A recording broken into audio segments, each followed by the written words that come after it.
Hello everybody, welcome to That's Football. Chelsea's January transfer spend tops £200 million as they sign Lyon right back Malo Gusto on a £25 million deal over about 20 years. Really, it's about 7 years. But wow, it's massive. Let's get straight into it. Look, Chelsea's January transfer spend is one of... I think people are just getting used to it now. £200 million spent in the January transfer window. It puts clubs to shame who, I think, rely on being able to say the January transfer market is very challenging. You can't get the good players in January. The best time to buy is in the summer. This is something United, Liverpool have sort of, pushed on their fans for years, and it's been absolutely exposed. Now, Chelsea have gone to a ridiculous level, but there's two things that stand out for me here. Look, Chelsea are finding ways to be very creative in the transfer market, which we'll explain in a minute. But also, they didn't really have the summer that they wanted. They bought players in for a manager they sacked, and also they hit that transfer window a little bit late. I think it was the end of June before they could really get going. And I think what Todd Boehly and Chelsea have shown in this transfer window is this is what they can do when they have a level playing field and they can really, really be aggressive. So, look, I can't argue about Gusto coming in, first of all. This is a player that many United fans were looking at as an option to bringing it right back. I think he's still 19, talented, exciting.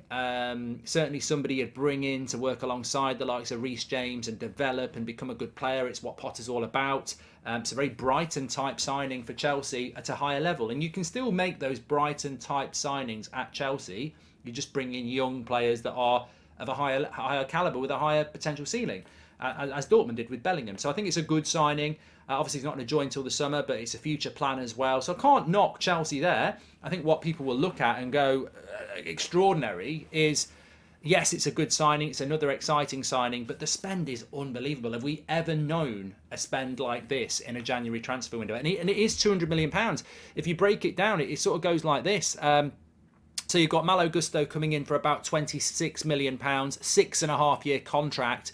So basically, that will cost Chelsea 26 million divided by 6. That's how it works. That's how they're doing this. So what's 26 divided by 6? It's about, it's less than 5 million, isn't it? It's less than 5 million a year they'll pay on Gusto. So this is how they do it. And this is why they can keep doing it. And this is why clubs are desperate for something to happen from UEFA or the Premier League to stop it happening, because it's a 6.5-year deal. And they spread it out across that. But any other club could do it. People knock Chelsea, but any other club could do it. So 26 million on Gusto, 35 million on Madueke, but again, that's a 7.5-year contract. In fact, I think that it's a 6.5-year contract for Gusto, 7.5-year contract for Madueke, £35 million. So again, you're talking about £5 million a year.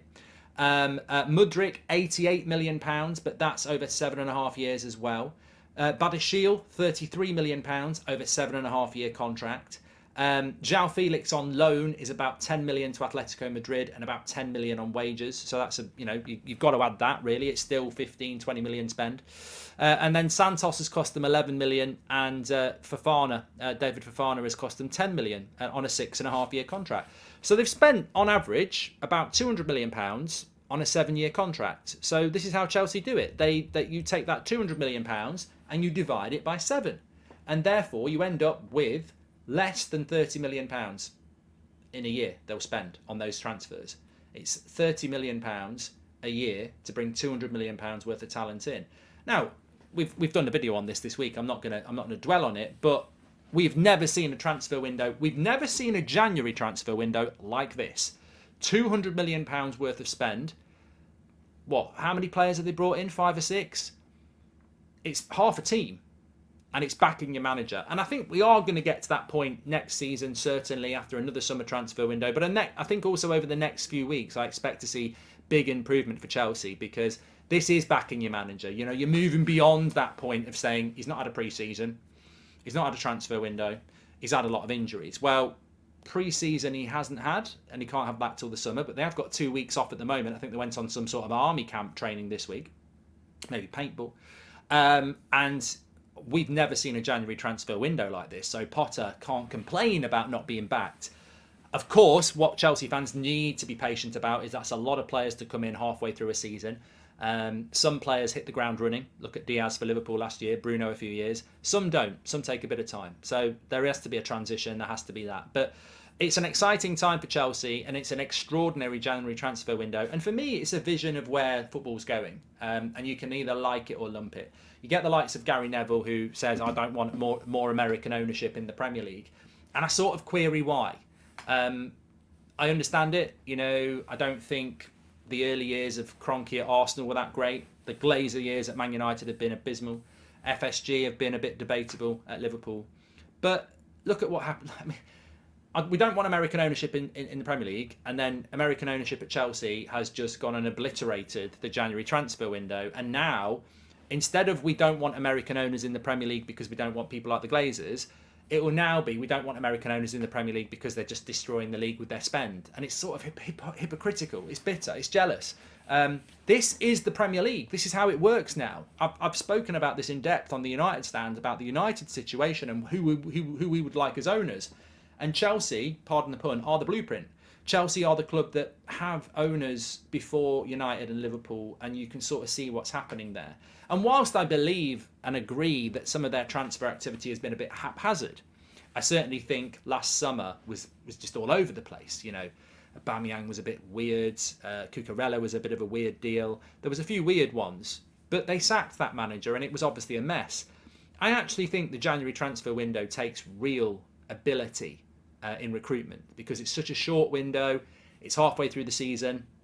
Some people don't, and some clubs would rather sell in the summer. So it's harder to do what Chelsea have done in the January transfer window than it is in the summer, when clubs naturally have longer off and are more open to making changes because they can do that. So I think it's been a very successful Chelsea transfer window. I think Mudryk looks really exciting. I think João Felix is a really good loan deal. Badiashiel's very exciting. Gusto's very exciting.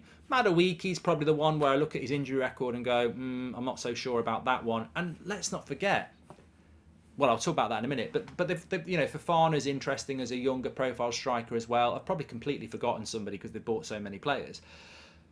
But they haven't solved the midfield issue. And maybe they're going to have to wait till the summer to do that. Maybe they're going to do something in the next couple of days. I don't know. I mean, look, I don't see how they can buy Caicedo when they've spent £200 million. Where would they get the money to do that when Brighton don't want it spread out over 7 years and Arsenal are willing to pay it up front? But what Chelsea have done is they've shown what the Premier League is all about now. It is the Super League. We're very fortunate that it's our league, the Premier League, and it's become such a fascinatingly competitive, exciting league, and that's what it is. But this is what you need to do, and this is why Man United need new owners, and this is why some people won't like it, because it's all about what you do with money. Like the game is changed, the revenues are big, the stakes are high, and the competition is big. No longer is it the world where Man City or Man United from years ago can just go and get the best players.